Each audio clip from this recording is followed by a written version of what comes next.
सबसे पहले मैं आप सबको वेलकम करता हूँ। अभी जो क्राइसिस में हम लोग जा रहे हैं उसमें भी आप लोग समय निकाल के आए। मैं अपने तरफ से पूरा कोशिश करूंगा आपको ऐसा कुछ इंफॉर्मेशन देने का और ऐसा वे दिखाने का जिससे सही में आपको लगे अगले आधा घंटा के बाद या 45 मिनट के बाद कि सही में आपके जिंदगी में कुछ वैल्यू एडिशन हुआ। मेरा नाम नीलाब्ज चक्रवर्ती, बाई क्वालिफिकेशन मैं कंपनी सेक्रेटरी हूँ, साथ ही सर्टिफाइड फाइनेंशियल प्लानर। मैं बेसिकली लोगों को हेल्प करता हूँ उनका फाइनेंशियल हेल्थ को कैसे इंप्रूव किया जाए उसके बारे में। तो अगला आधा घंटा मैं सबसे यही रिक्वेस्ट करूंगा कि मैं जो भी डिस्कस करने जा रहा हूँ, जो भी आपको आपके साथ शेयर करूंगा, बहुत ध्यान से सुनिएगा। क्योंकि जब मैं फाइनेंशियल प्लानिंग करने जाता हूँ नॉर्मली लोगों का, ज्यादातर केसेस में मैं ये फेस करता हूँ कि उनका कुछ फ्यूचर गोल्स रहते हैं, कुछ जिंदगी में वो कुछ आगे बढ़ना चाहते हैं, कुछ अचीव करना चाहते हैं, लेकिन बेसिकली कुछ इंफॉर्मेशन के अभाव के कारण से वो उस जगह पहुंच नहीं पाते। और ज्यादातर वक्त मैं ये भी फेस किया हूं जब मैं डिस्कस करता हूं regarding financial literacy, financial IQ, financial intelligence को लेके, तब ज्यादातर लोग बोलते हैं काश अगर ये मुझे पहले मालूम होता या फिर पहले कोई गाइड किया होता तो हो सकता है जिंदगी किसी और तरह का होता। तो यही सारा थॉट प्रोसेस को लेके ये अवेयरनेस प्रोग्राम मैं कुछ दिनों से कर रहा हूँ, काफी डिमांडिंग हुआ है और उसी से ही आगे आज भी यही प्रोग्राम हो रहा है। तो मैं पूरा डिस्कशन एक प्रेजेंटेशन के माध्यम से करूंगा, एक पीपीटी प्रेजेंटेशन के माध्यम से। आप चाहे तो स्क्रीनशॉट ले सकते हैं, लेकिन पूरा जो डिस्कशन करूंगा करने के पहले मैं इतना बोल दूं कि जो भी मैं अपना थॉट प्रोसेस शेयर करूंगा, हो सकता है आपका एक्सपीरियंस के साथ मैच ना हो, आपके ओपिनियन के साथ मैच ना हो। तो उसके लिए मैं पहले ही माफी मांग लेता हूं। किसी के थॉट प्रोसेस को हर्ट करने का इंटेंशन नहीं है मेरा। हम लोग जिंदगी में बहुत सुनते आते हैं। हम लोग जब भी कोई इशू फेस करते हैं तो हम लोग बोलते हैं बहुत शान से कि यही सारा फसाद का जड़ है। और किसको हम लोग दोष देते हैं? किसको हम लोग बोलते हैं is the root of all evil? पैसे को, है ना? मैं भी पहले ऐसे ही सोचता था, लेकिन फिर समझ में आया अगर पैसे को ही हम लोग अगर दोष देते हैं तो फिर पैसा कमाने के पीछे इतना समय क्यों देते हैं? अगर पैसा ही सारा फसाद का जड़ है तो ये पैसे को लेके ही सारा कुछ क्यों चलता है? बिना पैसे का तो होता नहीं है कुछ। फिर समझ में आया नहीं, पैसा नहीं, पैसे का अभाव है सारा फसाद का जड़। लेकिन इससे भी आगे चला गया अभी और समझ में आया और रियलाइज हुआ पैसे का अभाव से भी बड़ा चीज है आर्थिक जो ज्ञान है उसका अभाव होता है सारा फसाद का जड़। ये जो फाइनेंशियल इंटेलिजेंस है, इस टॉपिक के बारे में ना स्कूल ना कॉलेज कहीं पढ़ाया जाता है। और इससे क्या होता है कि हम लोग पर्सनल फाइनेंस में हम लोग ज्यादा एक्सपर्ट होते नहीं है, बेसिक आइडिया भी हम लोग का उतना होता नहीं है और ग्रेजुअली जिंदगी किसी तरह से हम लोग बिता देते हैं। तो यही सारा थॉट प्रोसेस को लेकर आज का ये मेन प्रेजेंटेशन है। पहले आइए चलिए समझते हैं एक रिलेशन। जैसे आपके स्क्रीन पे दिख रहा है गाड़ी, ये गाड़ी चलाने के लिए क्या चाहिए? हाँ, गाड़ी होना चाहिए, गाड़ी में ड्राइवर भी होना चाहिए, साथ ही साथ फ्यूल होना चाहिए। गाड़ी चलाने के लिए पेट्रोल चाहिए, ईंधन चाहिए। ठीक उसी तरह जिंदगी को बिताने के लिए क्या ईंधन चाहिए? ऑक्सीजन चाहिए। हम लोग तो अब आजकल देख रहे हैं कैसा अभाव में लोग का जिंदगी एकदम दाव पे लगा हुआ है। ठीक इसी तरह लाइफस्टाइल के लिए क्या चाहिए? Cash flow. सिर्फ इनकम नहीं, कैश फ्लो चाहिए। इनफ कैश फ्लो अगर रहता है तो ही हम अपना जिंदगी को जिस तरह से चाहे उस तरह से आगे बढ़ा के लेके जा सकते हैं। ये कैश फ्लो होता क्या है? कैश फ्लो बेसिकली होता है आपका जो भी प्रेजेंट प्रोफेशन है, आप चाहे नौकरी कर रहे हैं, आप चाहे बिजनेस कर रहे हैं, आप कुछ भी कर रहे हैं, तो आपका एक रोजगार का जरिया आता है अंदर और फिर वही रोजगार से आपका कुछ खर्चा चलता है, बिल्स भरते हैं सारा, आप कहीं सेविंग्स कर रहे हैं या फिर जो भी एक्सपेंसेस कर रहे हैं। तो ये जो पैसा एक तरफ से आया और एक तरफ से निकल गया, इसको कहते हैं कैश फ्लो। हम लोग क्या फेस करते हैं? ज्यादातर फेस करते हैं कैश फ्लो तो रहता है एक, लेकिन इनफ्लो होता है एक, लेकिन बाहर निकलने का बहुत सारा जरिया होता है। इसीलिए जितना जल्दी पैसा आता है उससे ज्यादा स्पीड से बाहर निकल जाता है। अगर ऐसा किया जाए कि हम लोग और ऑल्टरनेट इनकम सोर्स बढ़ाए तो कैसा है? और ये इंपॉर्टेंट क्यों है? पिछले एक साल में हम लोग देख चुके हैं कि किसी भी वक्त क्राइसिस हो सकता है। क्या हम लोग का माइंडसेट क्या रहता है पहले से ही, समय रहते ही वो तैयार कर लेने का? तो वो माइंडसेट के लिए सबसे पहला चीज समझना ये जरूरी है कि एसेट और लायबिलिटी का अंतर क्या है।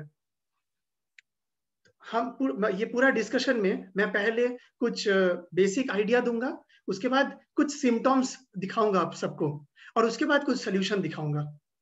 तो जरा ध्यान से, सबसे पहले एसेट और लायबिलिटी का अंतर। लायबिलिटी हर वो चीज है जिसके कारण से आपका आउटफ्लो ऑफ कैश, मतलब पैसा निकल जाता है और ज्यादा निकलता है इन फ्यूचर। लायबिलिटी के कारण से आपका सामान या फिर आपका जिंदगी का वैल्यू घटते रहता है धीरे धीरे, दिन पे दिन।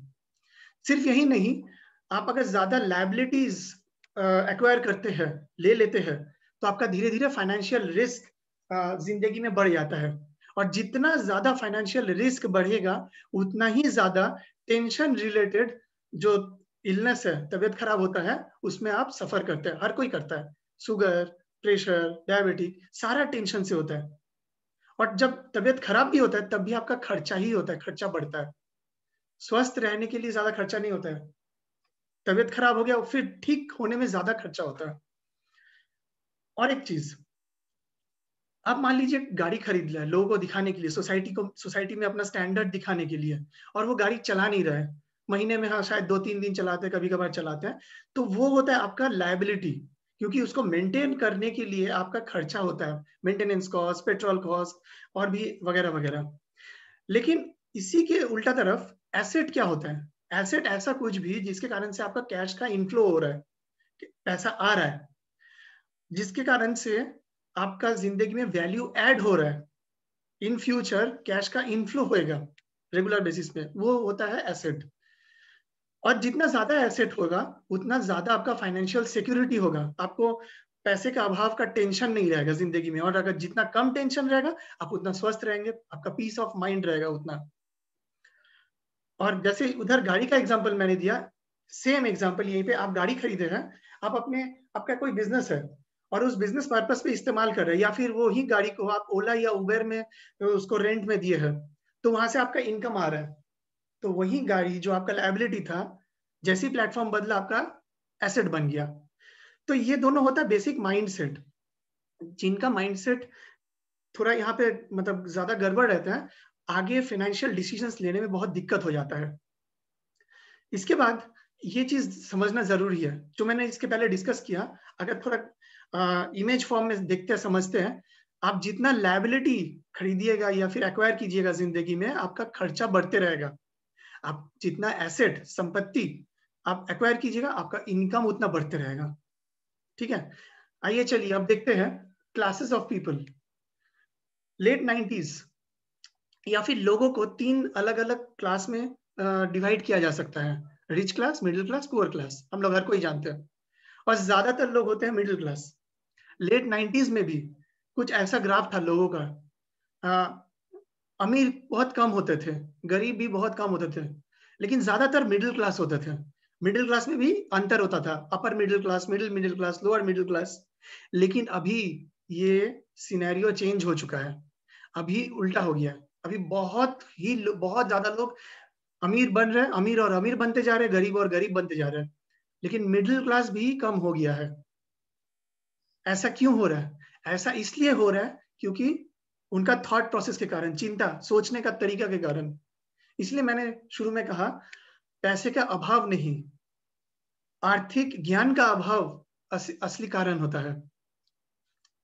आइए देखते हैं तीनों अलग अलग क्लासेस का पैसे का जो फ्लो होता है वो कैसे होता है।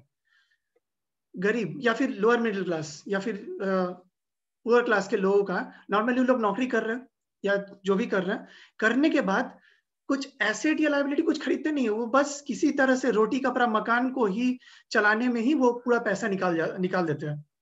तो इसलिए उनके हाथ में कुछ बचा नहीं रहता है।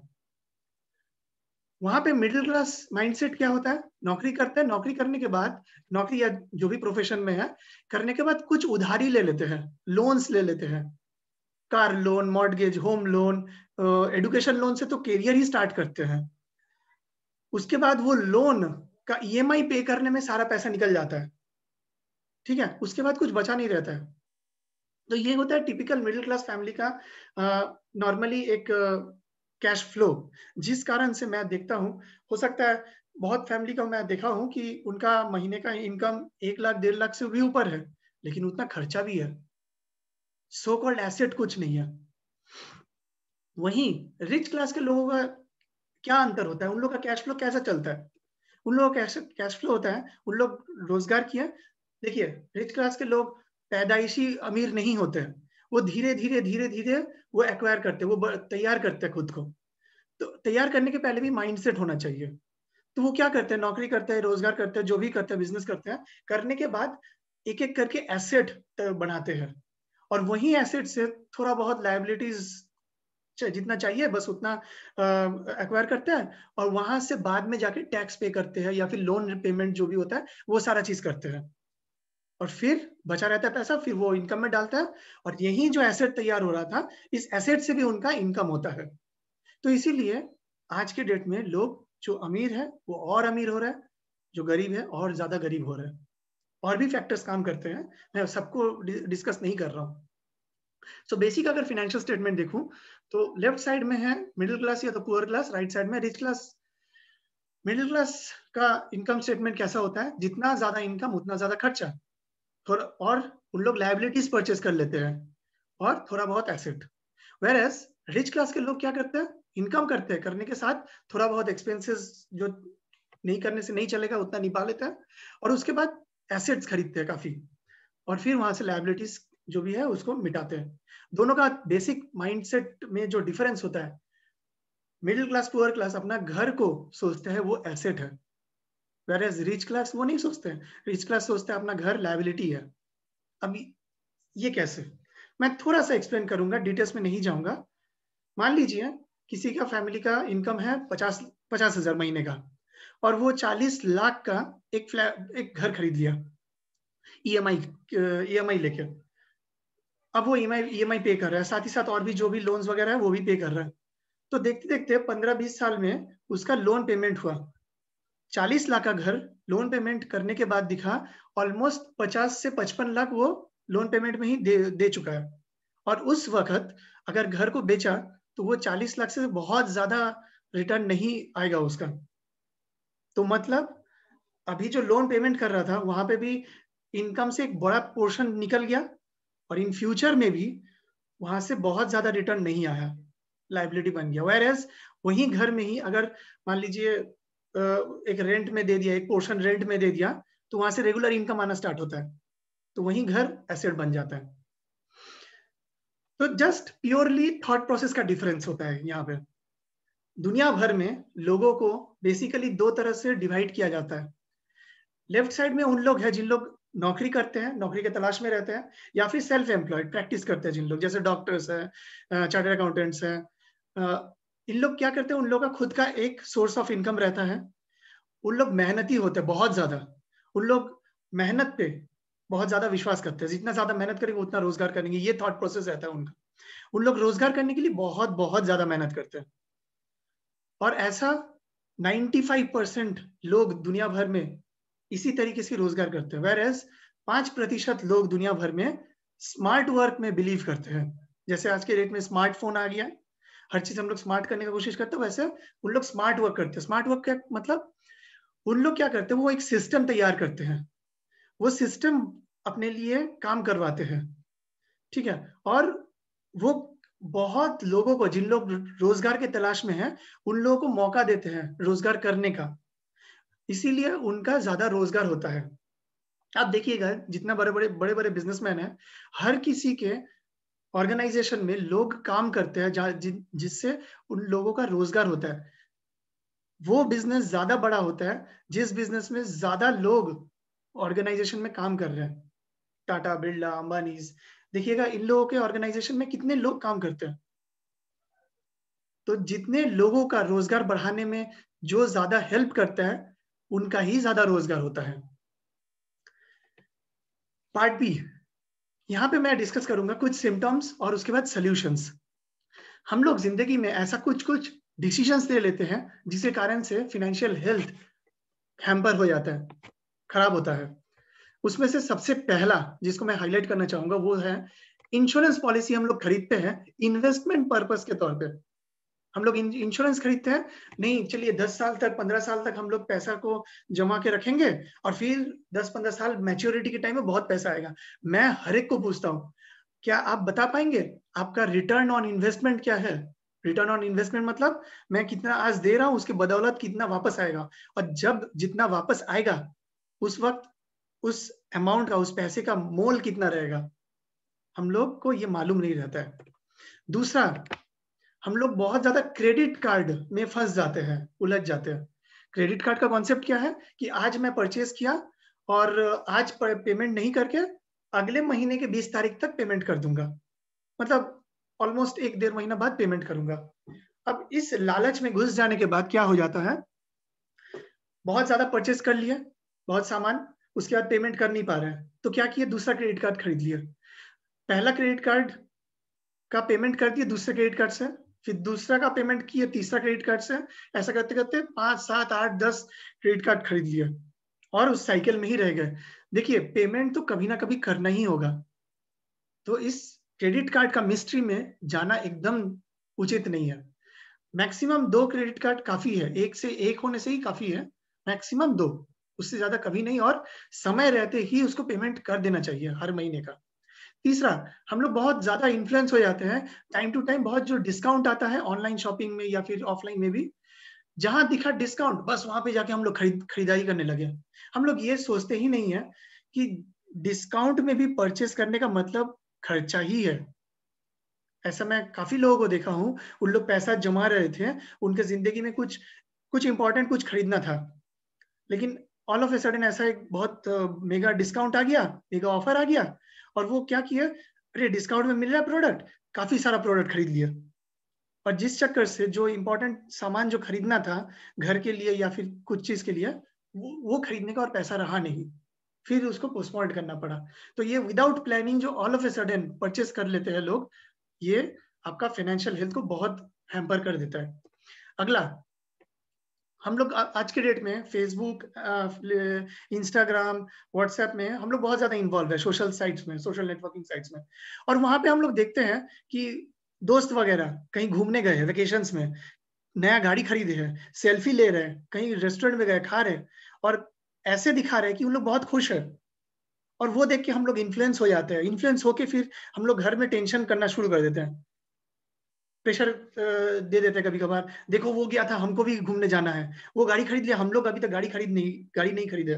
ये दिखावे में इन्वॉल्व हो जाते हैं, और जिस कारण से एक मेंटल प्रेशर पड़ता है, फैमिली में एक रिलेशनशिप में इफेक्ट पड़ जाता है, फाइनेंशियल इफेक्ट तो पड़ता ही है। सो इसलिए मैं हमेशा कहता हूँ, वो उस टाइप के सोशल साइट्स को देख के, दोस्त क्या कर रहे हैं, वो क्या कर रहे हैं, ऐसे चीज को देख के इन्फ्लुएंस ना हो। टू मच लोग वेस्ट करते हैं टाइम अनप्रोडक्टिव कामों में, मतलब सोशल मीडिया में, फेसबुक स्क्रॉल किए जा रहे 2-3 घंटा 5 घंटा स्क्रॉल किए जा रहे, टीवी देख रहे बैठ बैठ के। आप जरा सोचिए, आज के डेट में अभी आईपीएल का मैच चल रहा है, आप आईपीएल मैच देख रहे हैं, तो इससे कौन रोजगार कर रहा है, किसका जिंदगी बेहतर हो रहा है, आपका या फिर टीवी में जो क्रिकेट खेल रहा है उसका, या फिर सोशल मीडिया में जो परफॉर्म कर रहे हैं उसका? जिन लोग सोशल मीडिया या टीवी में आते हैं वो टीवी या सोशल मीडिया में ज्यादा समय नहीं बिताते हैं। आप जरा सोचिए, आप काम कर रहे हैं और वहां पे मैं जाके बैठ के आपको सारा दिन भर देख रहा हूं, तो किसका फायदा होगा? मेरा थोड़ी ना इनकम होगा, आपका इनकम होगा। ठीक उसी तरह से इतना ज्यादा समय वेस्ट नहीं करके अगर हम लोग प्रोडक्टिव कामों में समय दे, कुछ नया स्किल्स डेवलप करने में समय दे, उससे फाइनेंशियल हेल्थ बहुत ज्यादा इंप्रूव हो सकता है। कोई इमरजेंसी फंड नहीं बनाना, ये कितना बड़ा एक मेजर ड्रॉबैक है लोगों का, ये सोचने के बाहर है। आज ही मैं सुबह सुना एक जन को, उनके फैमिली में कोविड में हॉस्पिटलाइज हुए 13 दिन, उनका 3.5 लाख का बिल बना, और वो फंड कहाँ से आएगा? बहुत सालों का फंड तैयार किए थे, निकल गया। और साथ ही साथ एक और जन को सुने, पैसा नहीं दे पाए, फंड नहीं था, पैसा नहीं दे पाए बोल के उस जिंदगी को बचा ही नहीं सके। बहुत लोगों को देखते हैं मेडिकल इंश्योरेंस नहीं करवाते हैं। मेडिकल इंश्योरेंस आज के डेट में तो कराना एकदम मैंडेटरी है। और वो भी मैं मानता हूं कि हर एक इंसान का कम से कम 10 लाख का मेडिकल इंश्योरेंस होना चाहिए। आपका लाइफ इंश्योरेंस हो ना हो, लेकिन मेडिकल इंश्योरेंस बहुत जरूरी है। जिंदगी को बचाने के लिए पैसा अगर नहीं रहा, जिंदगी जाने के बाद पैसा लेके क्या करेंगे, और वो फैमिली भी क्या करेगा। कोई फाइनेंशियल प्लानिंग नहीं होना, फाइनेंशियली हम लोग किधर जा रहे हैं, क्या कर रहे हैं, कहाँ जा रहे हैं, इसका अगर कोई प्लानिंग ही नहीं कर रहे और बस ऐसे ही चल रहा है, जिंदगी को बिता दे रहे हैं, किसी तरह काट दे रहे हैं, तो उससे क्या फायदा। एक सिंपल सा एक प्लानिंग हो सकता है कि रिटायरमेंट में कितना पैसा होने से अभी का जो लाइफस्टाइल है उसको मैं मेंटेन कर सकूं। एक सिंपल सा एक फाइनेंशियल प्लान कर किया जा सकता है। इसके लिए बहुत मेहनत का जरूरत नहीं है। एक और बहुत बहुत महत्वपूर्ण चीज, नो इनकम डाइवर्सिफिकेशन। डाइवर्सिफिकेशन के बारे में जब भी मैं बात करता हूँ, बहुत लोग आज के यंग जनरेशन के लोग कहते हैं बहुत एटीट्यूड दिखा के, no no no, this is not my domain, ये मेरा डोमेन नहीं है, इसमें मैं काम नहीं कर सकता। मैं सबसे सवाल करता हूं कि देखिए आपके स्क्रीन में एक इक्वेशन दिख रहा है, 1 × 100 बराबर 100 × 1, दोनों तरफ 100 होगा, लेकिन बाएं तरफ एक जगह से 100 रुपया मिला आपको, और दाएं तरफ 100 अलग अलग जगह से, हर एक जगह से आपको 1 रुपया करके मिल रहा है। कौन सा ज्यादा बेहतर होगा? एक जगह से 100 रुपया मिलना। लेकिन जरा सोचिए तो, अगर वही एक जगह आप जहां नौकरी कर रहे हैं, क्या गारंटी है कल आपको आपका जरूरत हो उस जगह पे नौकरी का? क्या गारंटी है आप वहां पे काम कर सकेंगे कल? आपका वही सोर्स अगर एक बार बंद हो गया तो पूरा 100 का 100 पूरा बंद एक ही बार में। आप हो सकता है डॉक्टर है, आपका चेम्बर है, आपका चेम्बर नहीं खुला, आपका पैसा नहीं आएगा। आपका हो सकता है स्टोर है, दुकान है, आपका शटर नहीं खुला तो पैसा नहीं आएगा। ठीक, लेकिन दाएं तरफ अगर 100 अलग अलग सोर्स है, 100 अलग अलग जगह से 1 रुपया करके आ रहा है, एक ही साथ 100 का 100 सोर्स बंद नहीं होगा, कुछ आपको बचाएगा, बचा के रखेगा। आज के डेट में ये मतलब ऑप्शन नहीं, मैंडेटरी हो चुका है। हर इंसान को एक के बदले काफी अलग अलग सोर्स बनाना चाहिए। अगला, कैश फ्लो जो हो रहा है उसका ट्रैक रिकॉर्ड लोग नहीं रखते हैं। लोग कहते हैं, मेरा एक दोस्त को बोलते हुए सुना था कि महीने के शुरू में पॉकेट रहता है गरम, बीच में हो जाता है नरम, और महीने के अंत में बेशरम। सो मैं जोक्स अपार्ट, लेकिन ये होता है, पता ही नहीं चलता कहाँ पैसा निकल गया। और ये पैसा जो निकल जा रहा है, इसके कारण से हम लोग अगले महीना का बजट नहीं बना सकते, अगले महीना का, उसके अगले महीना का बजट नहीं बना पाते। एक सिंपल सा एप्लीकेशन है, स्क्रीन में आपको दिख रहा है, माई मनी मैनेजर। ये फ्री का एप्लीकेशन है, आपको प्ले स्टोर से मिल जाएगा। हर किसी को मैं बोलूंगा इंस्टॉल करके आप हर दिन का जो खर्चा हो रहा है, कहाँ कहाँ खर्चा जा रहा है, आप लिख के रखिए। बहुत सुंदर तरीके से आपको आइडिया हो जाएगा कि महीने का खर्चा किधर जाता है, कहाँ जाता है। आपको समझ में आ जाएगा कौन सा बेफिजूल का खर्चा होता है महीने में। और आप जब देखिएगा हैरान हो जाइएगा कि इतना बेफिजूल का खर्चा हो गया। ये बहुत काम का चीज है, ट्रैक रिकॉर्ड रखना चाहिए। बहुत लोगों को देखते हैं जिंदगी भर का पूंजी लगा देते हैं अपने बच्चों के शादी के लिए, शादी में। और वो क्यों? क्योंकि लोगों को दिखाना तो जरूरी है ना कि हम लोग के पास भी बहुत पैसा है, हम लोग भी बहुत धूमधाम से शादी मना सकते हैं। लेकिन क्या फायदा ये दिखावे से? लोग आते हैं शादी में, खाते हैं, और उसके बाद पीठ पीछे यही ना बोलते हैं, अरे उसका ये वाला ना खाना अच्छा नहीं हुआ था, एकदम बेकार दे दिया, ये नहीं बनाया था। तो ये उसमें एकदम जानना जरूरी है। जितना जितना मिनिमम लोग जिनका नहीं होने से नहीं चलेगा, बस उनको लाइए, बस दैट्स इट। बहुतों को देखते बहुत ज्यादा सोना खरीदते, सोना खरीद के लॉकर में रख देते हैं, आपका पैसा ब्लॉक हो गया और उसको और आगे बढ़ा नहीं पाएंगे। और जब उसको निकालेंगे, अगर बेचेंगे तब जाके उसका अगर वैल्यूएशन बहुत ज्यादा हुआ तब फायदा होगा, नहीं तो वो भी नहीं, गारंटी नहीं है। एक बहुत गलत काम करते हैं लोग, वो है पैसे का जो भी डिस्कशन, आप पैसा कहाँ रखे हैं, कहाँ इन्वेस्टमेंट किए, कहाँ सेविंग्स किए, ये डिस्कशन फैमिली के साथ नहीं करते।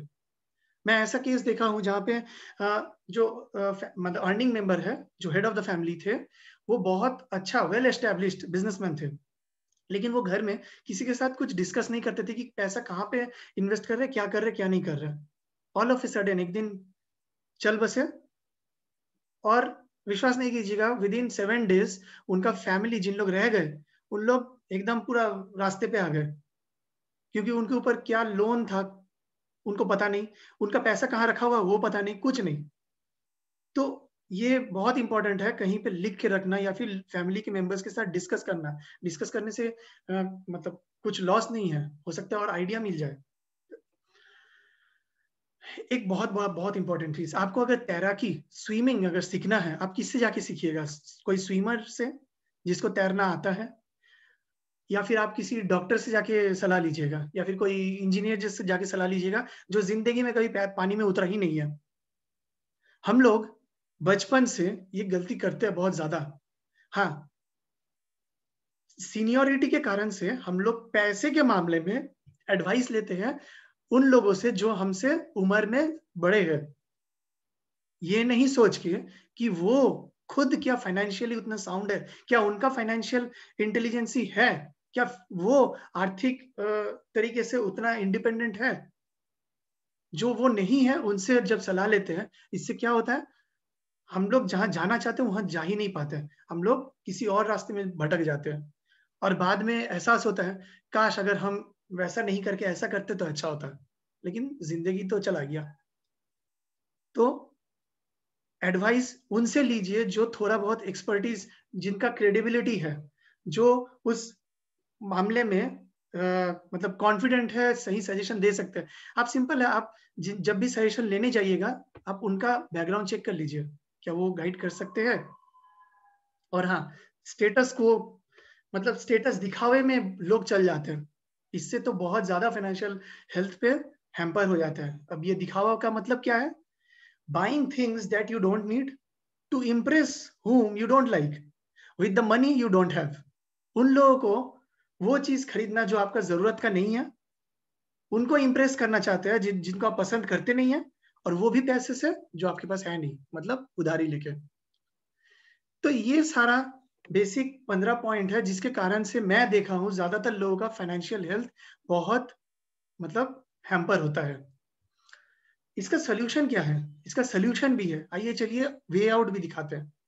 आपका करियर ग्रोथ कर सकते हैं। देखिए, करियर हम लोग ज्यादातर शुरुआत करते हैं 9 to 5 जॉब के साथ, और मैं कहता भी हूं कि हर किसी को जो उस तरफ जा रहे हैं, 9 to 5 job with full dedication कीजिए, क्योंकि वहां पे आपका बहुत मतलब डेवलपमेंट होगा, कैरेक्टरिस्टिक डेवलपमेंट होगा। आप एक बॉस के अंडर में काम करेंगे, प्रेशर को हैंडल करने का वो एटीट्यूड तैयार होगा, आपका फिक्स सैलरी मिलेगा, जिससे आपका बेसिक नेसेसिटी फुलफिल हो जाएगा।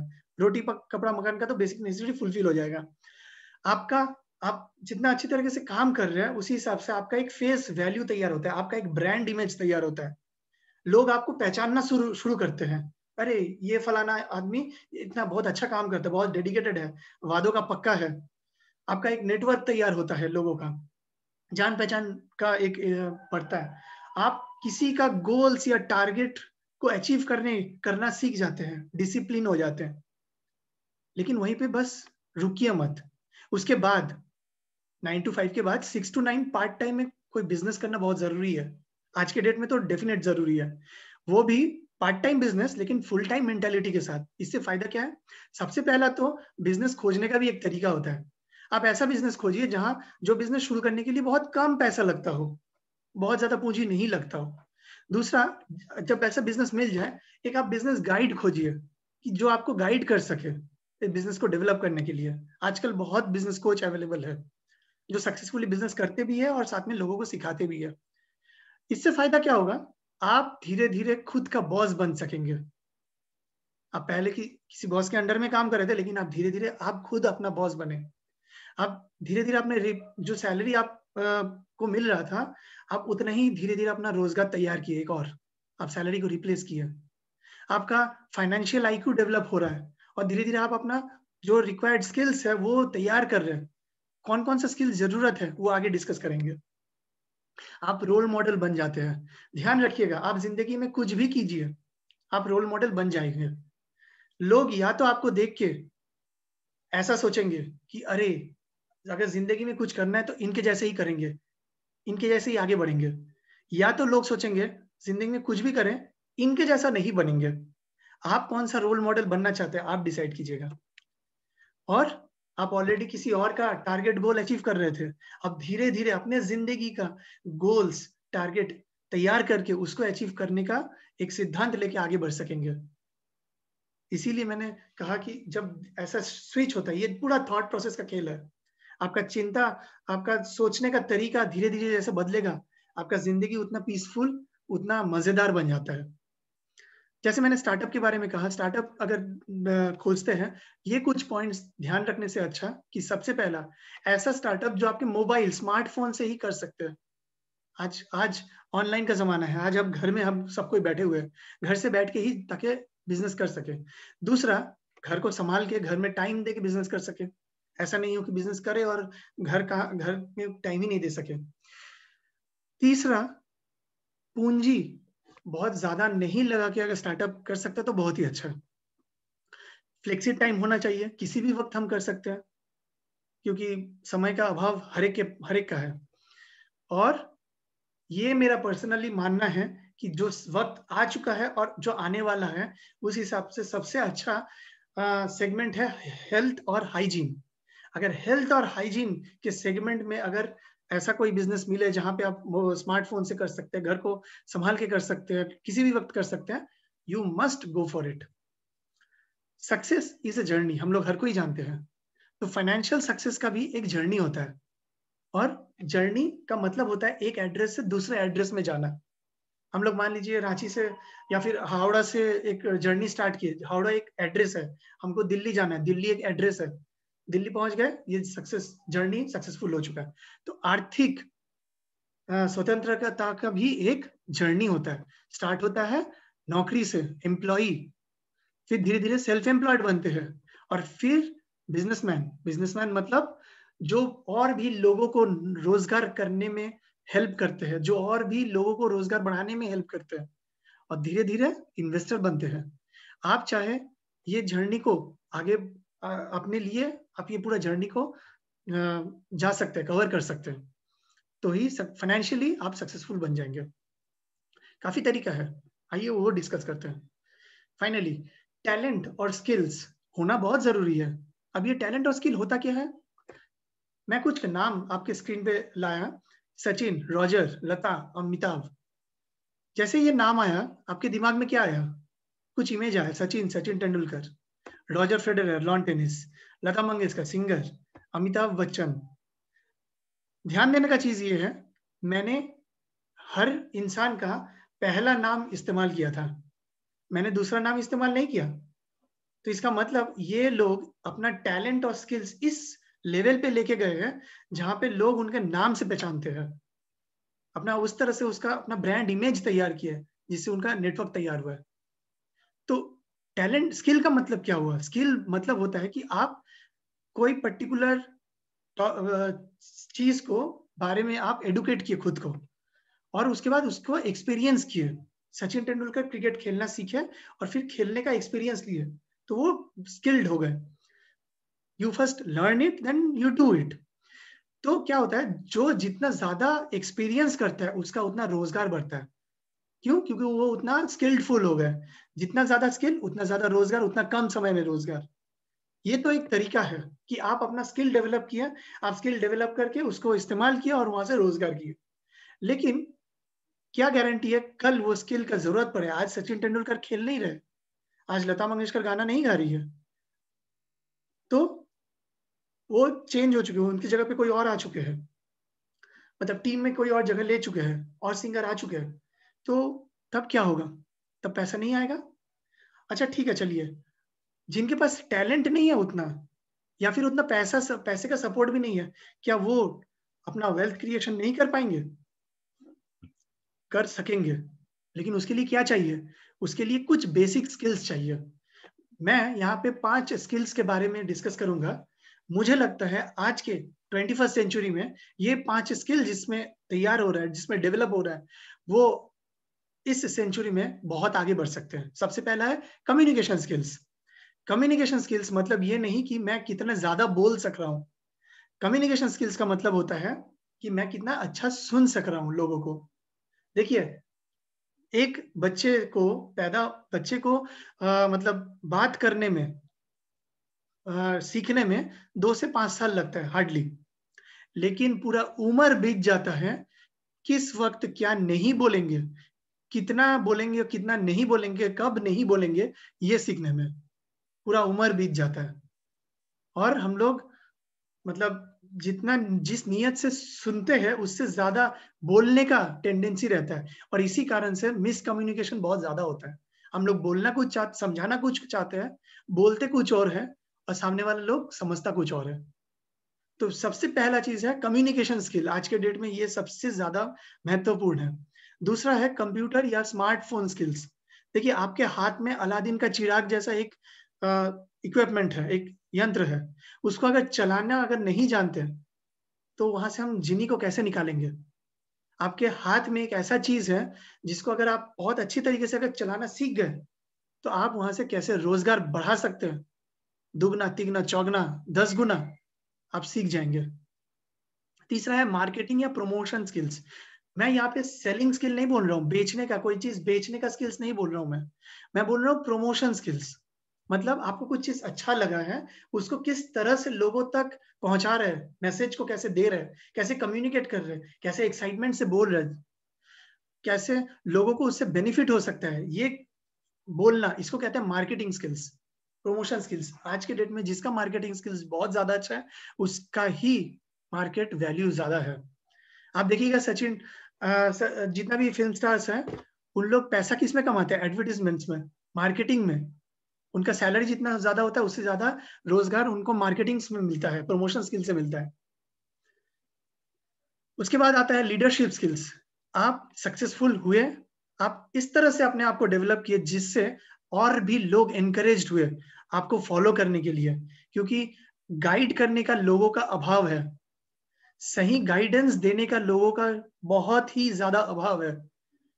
अगर जो इंसान अच्छे लीडर बनते हैं, अच्छे लीडर मतलब सही गाइड करना, किसी को एनकरेज करना, किसी के अंदर एम्पावर करना कि उनपे उनके अंदर भी क्षमता है उसको निखार के बाहर निकालना, ये स्किल जिनके अंदर है उनको लोग फॉलो करते हैं। और आपको जितना ज्यादा लोग फॉलो करेंगे, सोसाइटी का उतना बेनिफिट होगा, आपका भी उतना बेनिफिट होगा। और फिर फाइनली आता है नेटवर्किंग स्किल्स। नेटवर्किंग स्किल्स का मतलब होता है कि आप किस तरह से लोगों के साथ घुल मिल रहे हैं, आप किस तरह से लोगों के साथ सोशलाइज हो रहे हैं, आप नए लोगों के साथ मिलते हैं कि नहीं। आपको नहीं पता किस वक्त कहाँ पे किस तरह से कौन से इंसान आपके नेटवर्क से काम दे जाए या फिर आप किसी को हेल्प कर दे। ये 5 स्किल्स मुझे लगता है 21st सेंचुरी में मोस्ट इंपॉर्टेंट स्किल है। जिसके पास ये स्किल्स है वो आगे जिंदगी में उसको सोचने का जरूरत नहीं पड़ता है। और मैं खत्म करने से पहले जस्ट एक चीज से खत्म करना चाहूंगा, एक कंपैरिजन। मैं सबसे रिक्वेस्ट करूंगा कि लॉजिकली सोचिए और प्रैक्टिकली चूज कीजिए अपना कैरियर या फिर जो भी है। दो ही तरीके से हम लोग रोजगार कर सकते हैं, बढ़ा सकते हैं। एक होता है कन्वेंशनल वे, जैसे कि मैंने डिस्कस किया, आपके पास टैलेंट है, आपके पास पैसे का सपोर्ट है, आप कहीं पे जाके काम कर रहे हैं, अपना स्किल्स को यूज कर रहे हैं और पैसा कमा रहे हैं, आप एक्सपर्ट बन जाते हैं और बड़ा प्लेटफॉर्म पे आप परफॉर्म कर रहे हैं और वहां से और ज्यादा पैसा कमा रहे हैं। ये तो एक कन्वेंशनल वे हो गया, पढ़ाई किए, डिग्री लिए और डिग्री लिए और नौकरी बदले, आगे बढ़ गए। लेकिन अनकन्वेंशनल वे हो सकता है आपके पास उतना टैलेंट ना हो सकता है उतना पैसा ना हो, लेकिन स्मार्ट वर्क करना अगर आप सीख जाते हैं तो इससे बेनिफिट क्या होता है। स्मार्ट वर्क का मतलब मैं पहले डिस्कस कर दूं, बेनिफिट उसके बाद बताता हूँ। स्मार्ट वर्क का मतलब होता है कलेक्टिव बार्गेनिंग में काम करना। कलेक्टिव बार्गेनिंग का मतलब होता है कि मान लीजिए आप आप जहाँ रहते हैं, आप जिस लोकेलिटी में रहते हैं, तो वहां पे मान लीजिए कोई दुकान है, उस दुकान में जाके आप कोई सामान खरीदते हैं, वो सामान का दाम है 100 रुपया, और आप बोलते हैं मुझे डिस्काउंट दीजिए। दुकानदार आपको डिस्काउंट नहीं देगा, 1 या 2 रुपया डिस्काउंट देगा। लेकिन आपके लोकेलिटी में हो सकता है 100 घर है, there are 100 houses and 100 families. आप मान लीजिए वो 100 फैमिली को वो सामान का जरूरत है, या तो किसी को आज जरूरत है, किसी को 5 दिन बाद, किसी को 10 दिन बाद, लेकिन जरूरत हर किसी को है। आप क्या किए, पूरे 100 के 100 फैमिली का ऑर्डर उस दुकान में जाके प्लेस कर दिए। तो इससे क्या होगा, आपको डिस्काउंट मिलेगा। सिर्फ आपको नहीं, हर कस्टमर को डिस्काउंट मिल जाएगा एक ही बार में। और इससे बेनिफिट किसका हुआ, आपका बेनिफिट हुआ, सारे कस्टमर का बेनिफिट हुआ, सबको डिस्काउंट में मिला, क्योंकि एक साथ 100 प्रोडक्ट एक साथ निकल गया। और जो बेच रहा है, जो बिजनेस कर रहा है, उसका भी बेनिफिट हो गया, क्योंकि उसका भी बिजनेस बढ़ा। तो ये जो एक साथ मिलके एक साथ प्रोडक्ट इस्तेमाल किए, खरीदे, या फिर एक साथ काम किए, इसको कहते हैं कलेक्टिव बार्गेनिंग। यही यही काम आज के डेट में सबसे ज्यादा रोजगार दे रही है। कलेक्टिव बार्गेनिंग अगर आप कंसिस्टेंटली परसिस्टेंटली डुप्लीकेशन में करते हैं तो फायदा है। फायदा क्या है, हम लोग हर कोई जानते हैं, अकेला चना भार नहीं तोड़ सकता है, लेकिन टीम में अगर हम लोग काम करते हैं, एक साथ मिल के काम अगर करते हैं, तो वो पूरा टीम अगर जीतता है तो टीम के साथ साथ खुद का भी बेनिफिट होता है, आपका भी बेनिफिट होता है। हम लोग जानते हैं टीम का मतलब टुगेदर रीच अचीव मोर। तो ये जो थॉट प्रोसेस है, एक तरफ अकेले ही हम लोग काम किए जा रहे हैं, एक तरफ खाली खुद का ही सोच रहे हैं, खुद कितना आगे बढ़े, खुद का फैमिली का ही सिर्फ सोचने लगे, बस मेरा मेरा मेरा, हम मेरा फैमिली, मेरा इनकम, मेरा करियर, यही अगर सोचते रहे अकेले अकेले, हमको आगे बढ़ना पड़ेगा। और उसी तरफ दूसरे तरफ एक एस्केलेटर है, वहां पे हम लोग पूरा टीम के बारे में सोच रहे हैं, खुद के साथ और भी लोगों के बारे में सोच रहे हैं, एक साथ हम लोग काम करके आगे बढ़ रहे हैं। इससे बेनिफिट थोड़ा थोड़ा थोड़ा थोड़ा करके सबको बेनिफिट मिलता है, और ये करियर को ग्रो करने में हेल्प करता है। आज के जमाने में तो डेफिनेट हेल्प करता है। मैं उम्मीद करता हूँ कि मेरा जो भी पॉइंट है वो आपको थोड़ा बहुत भी हो तो सोचने में मजबूर करेगा, हो सकता है आगे भी हेल्प करे काफी कुछ अपना करियर को ग्रो करने में, डेवलप करने में। विद दिस मैं अपना प्रेजेंटेशन यहीं पे खत्म करता हूँ, काफी टाइम लिया।